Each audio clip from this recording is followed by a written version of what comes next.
నీకు తెలియకుండా నీ చుట్టూ జరుగుతున్న ట్రేడింగ్. నువ్వు పనిచేస్తున్న కంపెనీ ఇది లిస్టెడ్ ఇన్ స్టాక్ మార్కెట్. నువ్వు కొంటున్న గ్రాసరీస్, జెప్టో, స్విగ్గీ, ఏ కంపెనీకైనా పెట్టుబడులు ఒక స్టేజ్ వరకే వస్తాయి. Friends and family, little bit of public. But next స్టేజ్కి వెళ్ళాలంటే పబ్లిక్ ఇష్యూకి వెళ్ళాల్సిందే. Trading is in every part of your life. లీగలా ఇల్లీగలా కాదు, చుట్టూ తిరిగి చూడు, బొంగరంలా తిరిగి చూడు, ప్రపంచం అంతా అదే ఉంది. దాని మీద నడుస్తుంది ప్రపంచం. నీ కమోడిటీస్, పప్పులు ఉప్పులు ఇంత రేట్ ఎందుకు పెరిగాయి? ఎక్స్చేంజ్లోకి వచ్చాయి కాబట్టి. నీ గోల్డ్, నీ సిల్వర్, ఆల్ ది మెటల్స్ ఎందుకు విరిగిపోతున్నాయి ఇలాగా? They are being actively traded. కళ్ళద్దాలు పెట్టుకొని కాదు, కళ్ళు తెరిచి చూడు.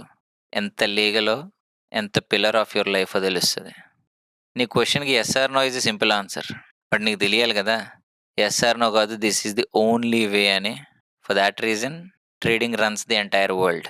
ఒక దగ్గర నుంచి ఇంకో దగ్గరికి గూడ్స్ ఆర్ షేర్స్ ఎక్స్చేంజ్ అవ్వకపోతే will stay in the same place. అదే లలిత నగర్ కాలనీలో ఉండిపోతావు.